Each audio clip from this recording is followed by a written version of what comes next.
الحمدللہ رب العالمین والصلاۃ والسلام علی خاتم النبیین صلی اللہ علیہ وسلم۔ اعوذ باللہ من الشیطان الرجیم، بسم اللہ الرحمن الرحیم۔ وما امروا الا لیعبدوا اللہ مخلصین لہ الدین حنفاء ویقیموا الصلاۃ ویؤتوا الزکاۃ وذلک دین القیمہ، صدق اللہ العظیم۔ انتہائی محترم پروفیسر قاری محمد عظمت صاحب، جناب حافظ سیف الرحمان صاحب اور ضلع ملتان، ضلع بہاولپور کے مختلف علاقوں میں اپنی تربیت، اپنی ذمہ داریوں کے احساس کے تحت جمع ہونے والے میرے قابل احترام دوستوں، بھائی اور بزرگوں، السلام علیکم ورحمۃ اللہ وبرکاتہ۔ یہ ہم سب کے لیے بہت ہی خوشی اور مسرت کا موقع ہے کہ ایک ایسے عالم میں کہ جب لوگوں کو آپا دھاپی پڑی ہوئی ہے، لوگ اپنے کاروبار، لوگ اپنی ذات، لوگ اپنے گھروں کی فکر کے اندر مبتلا ہیں اور غلطہ ہیں، اسلامی تحریک کے کارکن اور اس کے ذمہ دار اس بات کے لیے فکر مند ہیں کہ ہم اپنے مقصد زندگی کو فراموش نہ کر پائیں، اور اللہ تعالیٰ نے جو ہمیں ذمہ داری دے کر بھیجا ہے اس ذمہ داری کو ہم ادا کرنے کی پوری کوشش کر سکیں۔ یہ تربیت گاہ، یہ آن لائن جو ہے کہ تربیت گاہ اسی کا ایک حصہ ہے۔ آپ کو یہ یاد ہوگا کہ جماعت اسلامی پاکستان نے اپنے سالانہ منصوبہ عمل اور طویل المیعاد منصوبہ عمل کے ایک عنوان رکھا ہے، وہ ہے للہیت، خوف خدا اور تقوی۔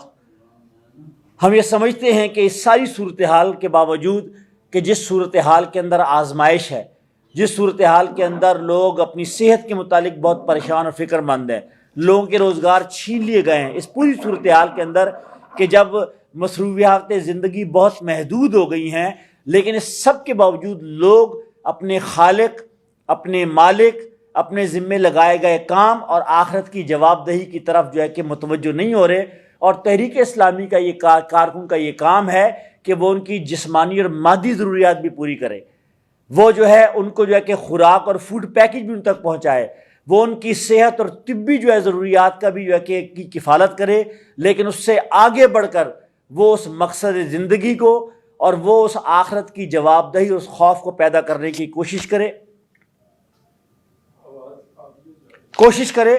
اور در حقیقت یہ ہماری یہ آن لائن تربیت گاہ اسی کی ایک شکل ہے۔ الحمدللہ پورے پاکستان کے اندر طول و عرض میں لوگ اس بات کے لیے فکر مند بھی ہیں اور وہ اس کا اہتمام کر رہے ہیں کہ وہ کس طریقے سے ہم کر سکیں۔ اس تھوڑے سے وقت میں مجھے آپ کی خدمت کے اندر جس موضوع پر اظہار خیال کرنا ہے وہ فرد کی تربیت کے اندر عبادات کا کردار ہے۔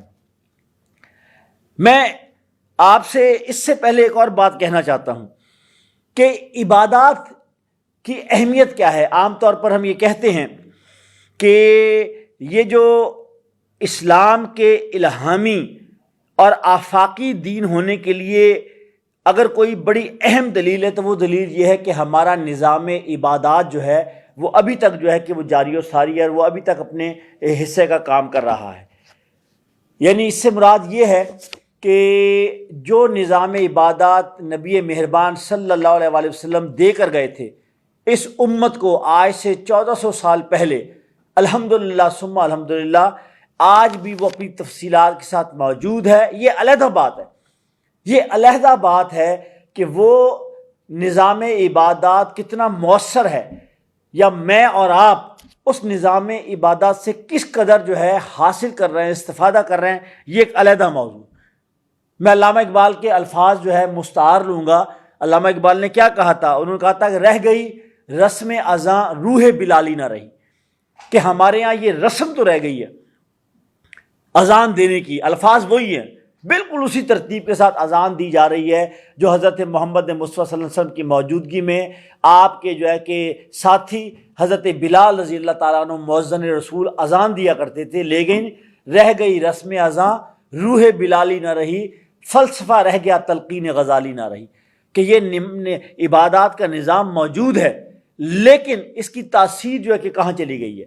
میں آپ کو توجہ دلاؤں، جس طرح ہمارے استاد اور پروفیسر عظمت قریشی صاحب آپ سے پوچھ رہے تھے کہ آپ میں سے کس کس نے تبلیغ کی حکمت پڑھی ہے، اور یہ چھوٹا سا کتابچہ ہے کہ جو ابو سلیم محمد عبدالحی نے لکھا ہے، بہت ہی جاندار، بہت مختصر لیکن بہت جامع۔ میں آپ کی توجہ دلاؤں کہ ہمارے نصاب کے اندر بہت ہی اہم کتاب ہے جس کا نام خطبات ہے.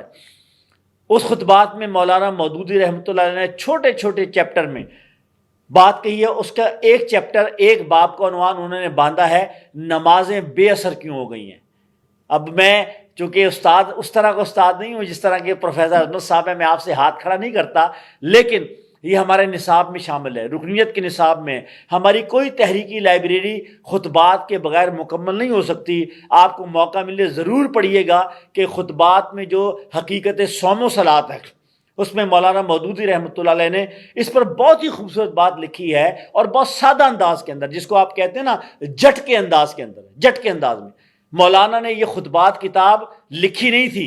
مولانا کے سامنے پنجاب کے، سینٹرل پنجاب کے بالکل ان پڑھ، ناخواندہ، دنیاوی علم سے بے بہرا لوگ موجود تھے، جو کسان کہ جو دن بھر اپنے کھیتوں میں محنت کرتے تھے، پانی لگاتے تھے، کاشتکاری کرتے تھے، اور جمعے کے دن نماز پڑھنے کے لیے مولانا مودودی رحمۃ اللہ علیہ کے مرکز پٹھان کوٹ دارالاسلام میں آتے تھے.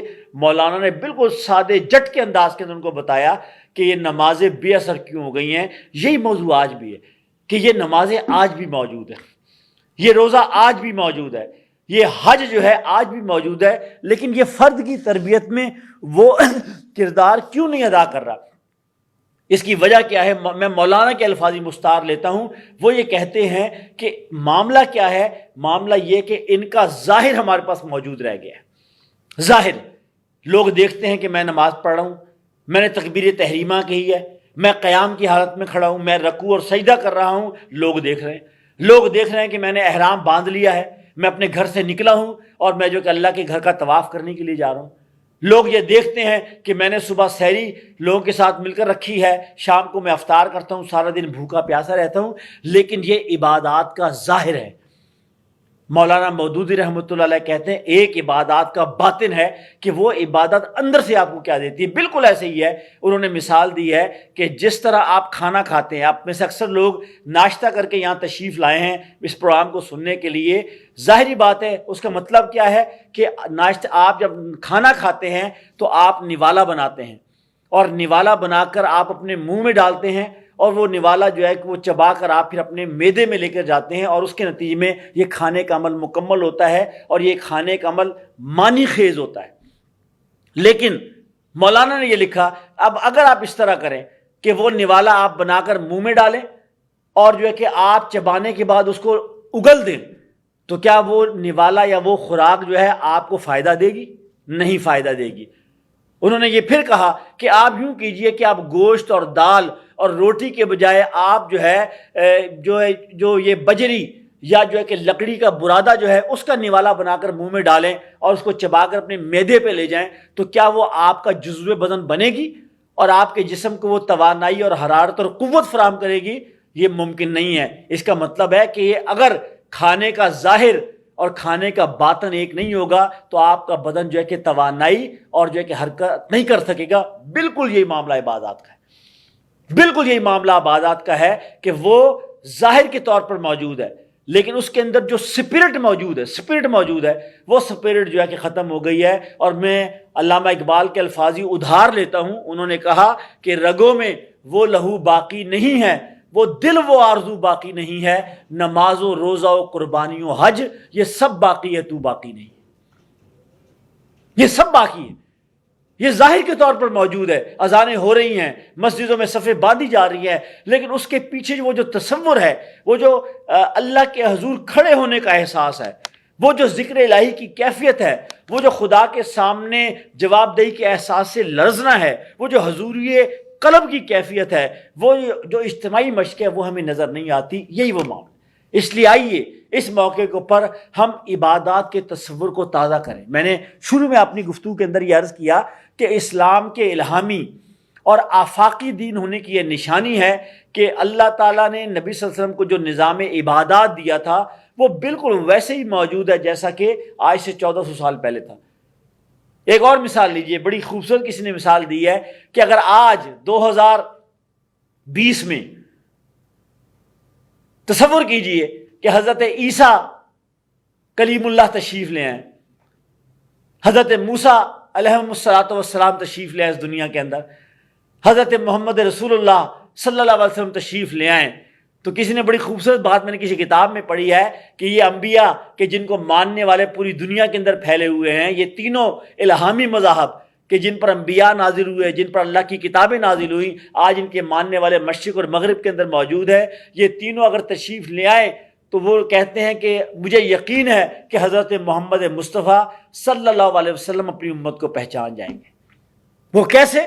کہ انہوں نے اپنی امت کو جن طریقوں پر چھوڑا، ٹھیک ہے اس کی اثرات، اس کی سپرٹ، اس کی روح جیسی بھی ہے اندر کی، لیکن جو ہے وہ امت جو ہے بالکل اسی طرح ان طریقوں کو اختیار کیے ہوئے ہے جس طرح نبی مہربان صلی اللہ علیہ وسلم کے دور میں تھی۔ آج اذان ویسے ہی دی جا رہی ہے جیسے مدینہ میں دی جاتی تھی، آج قرآن ویسے ہی پڑھا جا رہا ہے جیسا حضرت عبداللہ ابن مسعود رضی اللہ تعالی عنہ پڑھتے تھے۔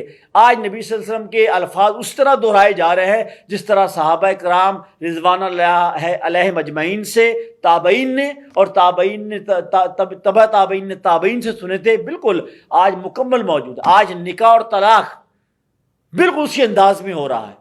آج جو ہے کہ انسان کے دنیا میں آنے سے لے کر اس کو قبر میں اتارنے تک بسم اللہ والا ملت رسول اللہ، ہم جب اپنی میت کو، اپنے پیارے کو قبر میں اتارتے ہیں، ہم وہ جملہ کہتے ہیں جو پیارے آقا صلی اللہ علیہ وسلم نے کہا تھا کہ اللہ اور اس رسول اللہ کی امت کے طریقے کے اوپر جو ہے کہ میں اس کو جو ہے سپرد خاک کرتا ہوں، اور یہ اپنے رفیق اعلیٰ سے ملنے کے لیے جاتا ہے۔ لیکن اس کے مقابلے کے اندر حضرت موسیٰ اور حضرت عیسیٰ اپنی امت کو پہچان نہیں پائیں گے، اس لیے کہ وہ اپنی امت کو جو طریقے دے کر گئے تھے، جو سنتیں دے کر گئے تھے، زندگی گزارنے کا جو قرینہ اور جو اسلوب دے کر گئے تھے، انہوں نے اس کو تبدیل کر دیا۔ آپ کو یاد ہے نا حدیث ہے ایک کہ میں یہ کہا گیا کہ حضرت عیسیٰ جو ہے قیامت کے دن کہیں گے کہ یا اللہ میں ان سے اعلان برات کرتا ہوں، میں نے انہیں نہیں کہا تھا کہ مجھے خدا بنائے، مجھے الوہیت کے اندر یا اللہ تیرے ساتھ شریک کر، میں تو تیرا بندہ ہوں، تیرا رسول ہونے کے ساتھ ساتھ میں تیرا بندہ ہوں، میں تیری عبادت کرتا ہوں، اور میں نے اپنی امت کو بھی یہ کہا ہے، لیکن میرے بعد انہوں نے جو کہ خدائی کے اندر تجھ کو شریک کر لیا۔ تو میرے دوستوں، میرے بھائیوں اور میرے بزرگوں، یہ ہے وہ بنیادی چیز جو سمجھ لیجئے کہ یہ عبادات کا نظام، نماز ہے، روزہ ہے، حج ہے، زکوٰۃ ہے، نوافل ہے، تسبیحات ہیں، کہ جو فرد کی تربیت میں غیر معمولی کردار ادا کرتے ہیں، بشرطے کہ ہم اس کی روح کو جاننے والے ہوں۔ اگر ہم اس کی سپرٹ کو نہیں سمجھتے تو آپ یہ دیکھیے، ایک ڈاکٹر کے پاس آپ جاتے ہیں، ڈاکٹر آپ کو دوائی دیتا ہے، اس کے ساتھ ساتھ جو ہے کہ وہ اس کا ایک پورا پیکج دیتا ہے۔ یہ نہیں ہے کہ وہ دوائی دے کر فارغ ہو جائے، یہ کبھی نہیں ہوتا کہ ڈاکٹر دوائی دے اور وہ مریض پر یہ چھوڑ دے کہ مریض جب مرضی کھائے، ایک دفعہ کھا لے یا 3 دفعہ کھا لے، وہ جو ہے کہ صبح کی دوائی رات کو کھا لے، رات کی دوائی صبح کو کھا لے، وہ کھانے سے پہلے کھا لے، کھانے کے بعد کھا لے، وہ اس دوائی میں کوئی ناغہ کر لے، وہ کوئی دوائی کم یا زیادہ کر لے، وہ اس کے ساتھ ساتھ یہ بھی بتاتا ہے اس دوائی کے ارد گرد تمہیں کیا کرنا ہے۔ یہ صرف دوا نہیں کھانی، تمہیں پرہیز کیا کرنا ہے، تمہیں احتیاطیں کیا کرنی ہیں، تمہیں کون سی چیز زیادہ لینی ہے، تمہیں کون سی چیز بالکل نہیں لینی۔ بالکل یہ سمجھ لیجئے کہ آج بھی اگر میں اور آپ ویسی نماز پڑھیں، ویسے روزہ رکھیں، ویسے ذکر کریں کہ جو حضرت محمد مصطفیٰ صلی اللہ علیہ وسلم نے اپنے ساتھیوں کو بتائی، اور امت کے تسلسل میں اہل اللہ اس کے اوپر عمل کرتے رہے، تو آج بھی وہ تبدیلی اور انقلاب ہمارے اندر آ سکتا ہے۔ اور پھر مجھے اقبال یاد آتا ہے، اس نے جو ہے کہ اس اذان کی بات کی ہے، اس سجدے کی بات کی ہے، اس نماز کی بات کی ہے کہ جو واقعی جو ہے تاریخ کے اندر پایا جاتا تھا۔ وہ کہتا ہے سنی نہ مصر و فلسطین میں وہ اذان میں نے جیا دیا تھا جس نے پہاڑوں کو راشۂ سیماب، وہ سجدہ روح زمین جس سے کانپ جاتی تھی اسی کو آج ترستے ہیں منبر و محراب۔ کیا میں ایسا سجدہ کرتا ہوں؟ کیا آپ ایسی نماز پڑھتے ہیں جو انسان کو 2 جہاں سے غنی کر دے، 2 جہاں سے غنی کر دے؟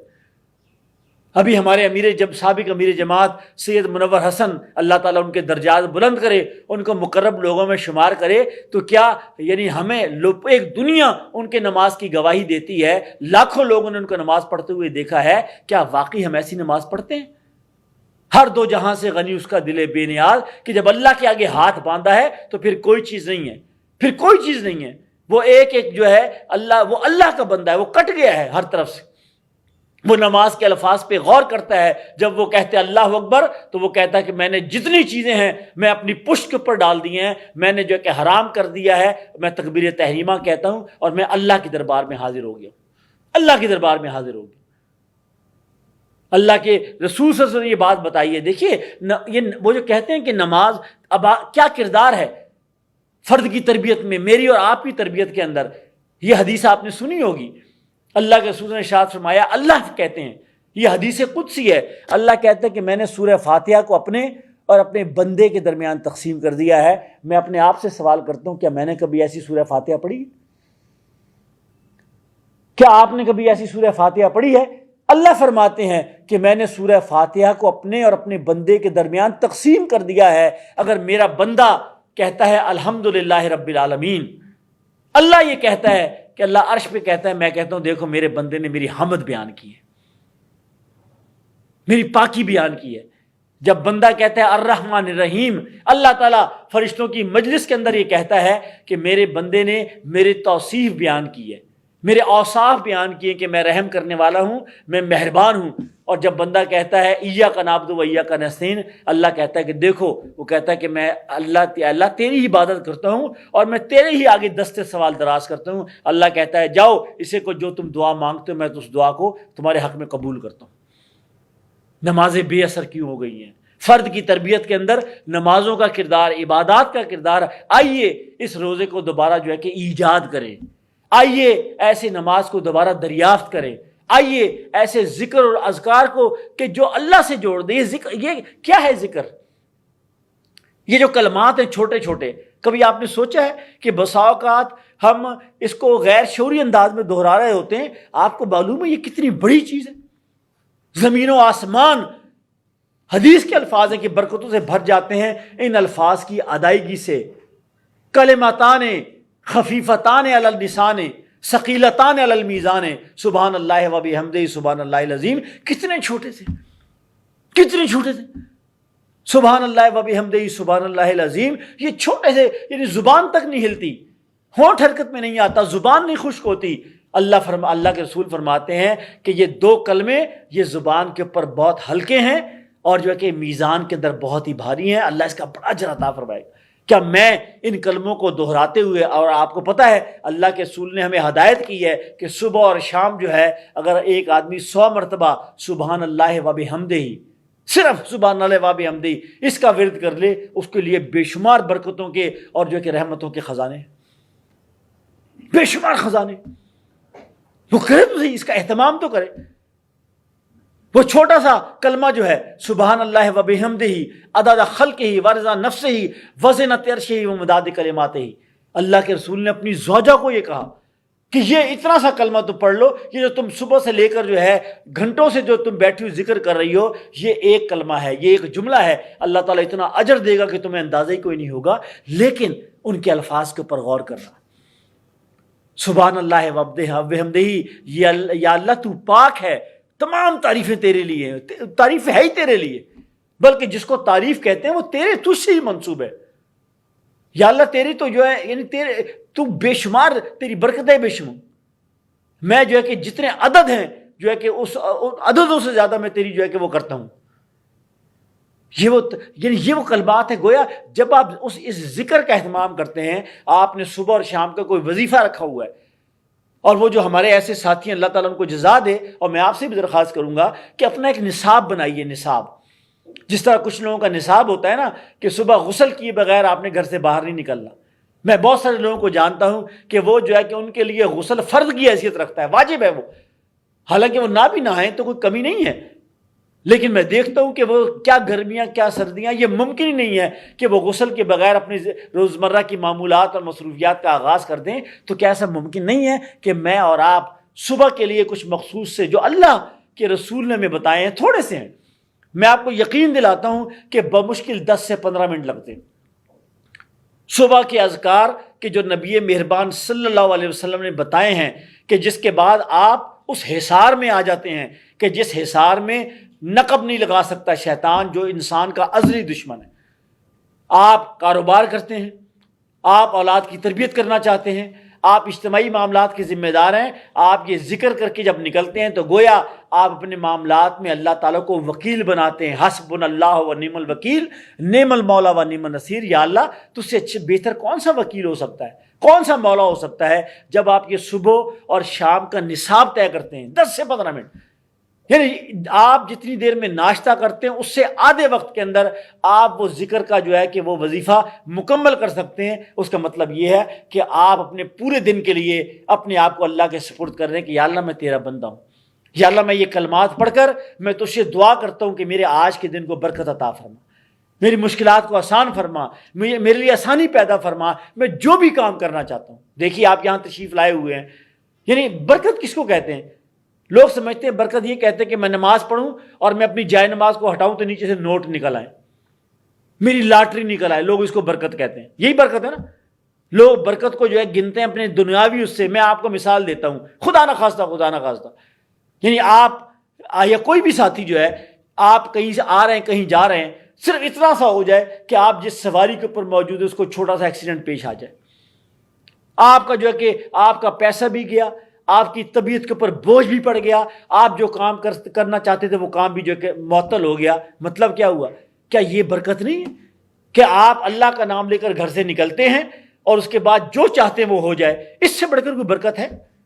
میں اپنے گھر سے آیا ہوں اپنی گاڑی کو ڈرائیو کر کے، تو جو ہے کہ اگر میں خدا نہ خواستہ میرا گاڑی کا ٹائر پنچر ہو جاتا، مجھے ذہنی اذیت علیحدہ ہوتی، میرا خرچہ علیحدہ ہوتا، اس پروگرام کے اندر جو ہے کہ میں علیحدہ فرسٹریٹ ہوتا، آپ علیحدہ انتظار کرتے، سیف الرحمان صاحب کو پتہ نہیں کیا کچھ کرنا پڑتا. یہ ایک چھوٹی سی میں نے آپ کو بتایا ہے، اور یہ ایسے روزانہ ہزاروں ایسے معاملات ہیں جو اللہ تعالیٰ اس کی توفیق اور پیارے آقا صلی اللہ علیہ وسلم نے جو طریقہ عبادت کا اور بندگی کا ہمیں بتایا ہے، اللہ تعالیٰ کے حصار میں آ جاتے ہیں، اس کی حفاظت کے اندر آ جاتے ہیں، ہم اپنے آپ کو اس کے سپرد کر دیتے ہیں. یہ معاملہ میں کہہ رہا ہوں یہ اذکار مسنونہ کا ہے، یہ نماز کا معاملہ، یہ نوافل کا معاملہ ہے. یہی وہ چیز موجود ہے.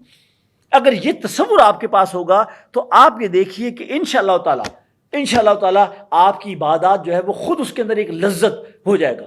اللہم اعنا علی ذکرک و شکرک و حسن عبادت. یہ کیا ہے؟ اللہم اے میرے اللہ، اعنا یعنی میں تجھ سے مدد چاہتا ہوں، علی ذکرک تیرے ذکر کرنے کے اندر، و شکرک اور جو نعمتیں تو نے مجھے دی ہیں اس کا شکر بجا لانے کی، وہ حسن عبادت ہے اور اچھے طریقے سے تیری بندگی بجا لانے کا.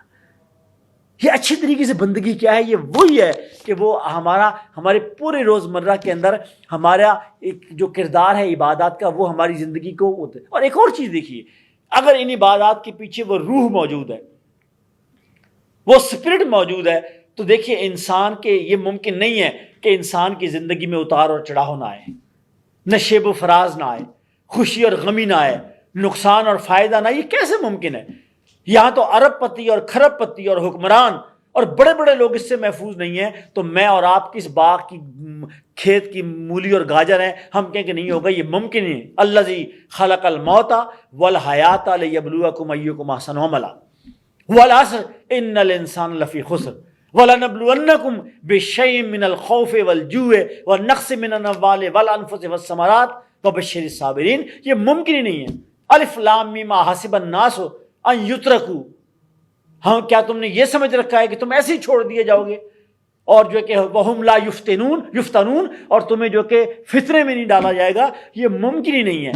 لیکن اگر میرا اور آپ کا تحریک اسلامی کے کارکنان اور قائدین کا تعلق ان عبادات کے ذریعے اور شعوری عبادات کے ذریعے اپنے رب سے ہوگا، اس طریقے کے مطابق جو نبی مہربان صلی اللہ علیہ وآلہ وسلم نے جو ہے کہ بتایا ہے، اس رب سے تعلق ہوگا، تو یہ جتنے اتار اور چڑھاؤ ہیں، یہ جتنے نفع اور نقصان کی میزانیے ہیں، یہ جتنی خوشی اور غمی کے نشیب اور فراز ہیں، اس کے اندر انسان جو ہے وہ ایک توازن کے ساتھ، وہ ایک اعتدال کے ساتھ باہر نکل آئے گا. وہ کہے گا ان مع العسر یسرا فان مع العسر یسرا. بے شک تنگی کے ساتھ فراخی ہے، بے شک تنگی کے ساتھ فراخی ہے. یا اللہ میں گواہی دیتا ہوں، یا اللہ یہ دنیا ایک آزمائش ہے اور تو کسی کو دے کر نوازتا ہے اور کسی سے لے کر آزمائش میں مبتلا کرتا ہے. تو گویا عبادات کے تصور کو سمجھنے کے بعد انسان کے اندر وہ تحمل اور وہ ظرف اور وہ حوصلہ آتا ہے کہ وہ اپنی ہر کیفیت کے اندر جو ہے راضی ہوتا ہے. اور یہ حدیث اس سے بڑھ کر تو اور کون سی بشارت والی حدیث ہوگی۔ اللہ کے رسول نے ارشاد فرمایا کہ کیا ہی عجب ہے بندہ مومن کا معاملہ، یا للعجب امرا، پتہ نہیں کوئی اس طرح کے الفاظ ہیں کہ کیا ہی عجیب معاملہ ہے بندہ مومن کا، اگر اس کو خوشی ملتی ہے، نعمت ملتی ہے، اللہ کا شکر بجا لاتا ہے، اور اگر اسے کوئی آزمائش میں اور دکھ میں اور تکلیف میں مبتلا کیا جاتا ہے وہ صبر کرتا ہے، اور یہ دونوں معاملات اس کے لیے خیر ہی خیر ہیں، اور یہ بندہ مومن کے علاوہ کسی کو حاصل نہیں، کسی کو۔ بندہ کافر سے کوئی چیز چھن جائے تو اس کی زندگی کا آخری لمحہ ہوتا ہے، لوگ خودکشی کرتے ہیں۔ آپ کو معلوم نہیں ہے کہ مغرب میں اس سے کرونا کے بعد خودکشیوں میں اضافہ ہو گیا، لوگ بے روزگار ہو گئے، گھروں میں جھگڑوں کے اندر اضافہ ہو گیا، مغرب کے اندر، مغربی دنیا کے اندر، اس لیے کہ وہ عادی نہیں ہے گھروں، ان کا خاندانی نظام نہیں ہے الحمدللہ ہمارے خاندان نظام کی طرح۔ ان میں جو ہے کہ کوئی میاں بیوی اور دادا دادی اور ماں اور باپ اور پوتا اور پوتی جو اس طرح کا کوئی تعلق اور رشتہ موجود نہیں ہے، وہاں صرف میاں اور بیوی ہوتے ہیں، یا کہیں اگر اکا دکا کوئی اولاد ہوتی ہے، معلوم ہوا کہ وہاں جھگڑوں میں اضافہ ہو گیا، وہاں طلاقوں کے اندر اضافہ ہو گیا۔ لیکن اس کے مقابلے کے اندر یہ امت ہے نبی اکرم صلی اللہ علیہ وسلم کی شریعت اور اللہ کی ہدایت والی، کہ وہ جب مشکل کے اندر آتی ہے تو آئیے میں آپ کو لے جاؤں شام کی مہاجر بستیوں کے اندر، آئیے میں آپ کو لے جاؤں غزہ کی اس دنیا کی سب سے بڑی جیل کے اندر، آئیے میں آپ کو لے جاؤں وہاں جو ہے اپنا کشمیر اور جو ہے کہ افغانستان کے اندر، ان حالات کے اندر بھی جو ہے کہ لوگوں کے زبان کے اوپر کلمہ شکر ہے اس عقیدے کی بنیاد پر جس کی بات کہتے ہیں یہ، وہ عبادات جو ہے ان کو جو ہے کہ وہ تقویٰ دیتی ہیں، وہ عبادات جو ہے ان کو وہ ایمان دیتی ہیں، وہ عبادات ان کو وہ اخلاق دیتی ہیں کہ جس کے نتیجے میں وہ بندہ جہاں بھی ہو ہر حالت کے اندر اللہ کا شکر بجا لاتا ہے، وہ تنگی ہو یا ترشی ہو۔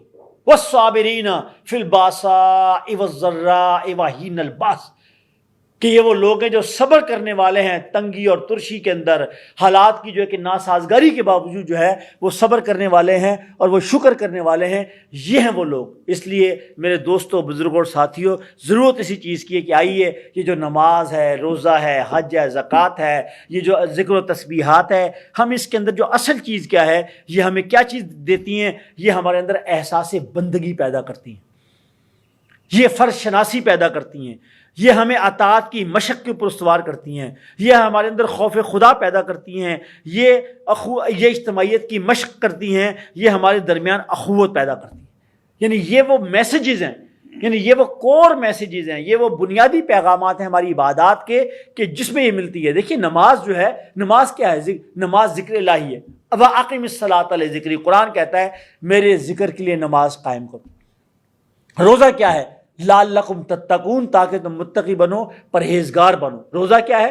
کہ وہ آپ کے اندر خدا خوفی کا احساس جاگزی کرتا ہے کہ تم اے میرے بندو تم ہر وقت اللہ رب العالمین کے سامنے ہو۔ زکوٰۃ اور صدقہ کیا ہے؟ وہ اخوت کا درس دیتا ہے کہ تم اگر اللہ نے تمہارے اوپر نعمت دی ہے تو اس میں اپنے بندوں کو شریک کراؤ۔ اور حج کیا ہے؟ حج جو ہے کہ اپنے مال سے، مال کا خرچ بھی ہے، اپنے جسم کو بھی، اور حج کیا ہے؟ یہ وفاداری ہے، یہ سرفروشی ہے، اور یہ اللہ کی غلامی کا اعلان۔ یعنی ہر عبادت کا پیچھے ایک عنوان ہے۔ حج کیا ہے؟ حج کا نام ہے غلامی۔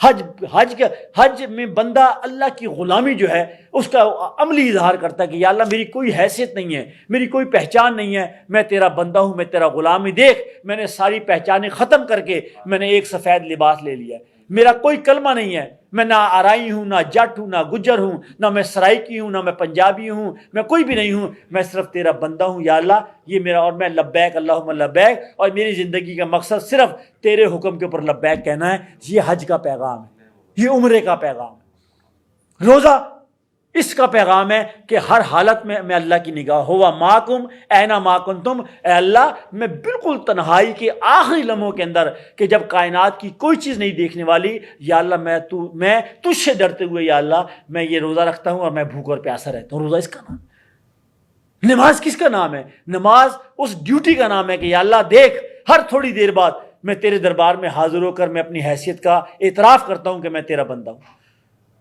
میں جو ہے کہ اجتماعیت سے جڑتا ہوں، میں کٹتا نہیں ہوں، میں عبادت کے لیے کسی غار میں، کسی پہاڑ کی چوٹی پر اور کسی بل کے اندر نہیں جاتا، میں اجتماعیت سے جڑتا ہوں کہ یا اللہ یہ جو تیری عبادت ہے، یہ تیری عبادت بندوں سے جوڑنے والی ہے، میں تیری رضا کو نہیں حاصل کر سکتا جب تک تیرے بندوں میں گھل مل نہ جاؤں۔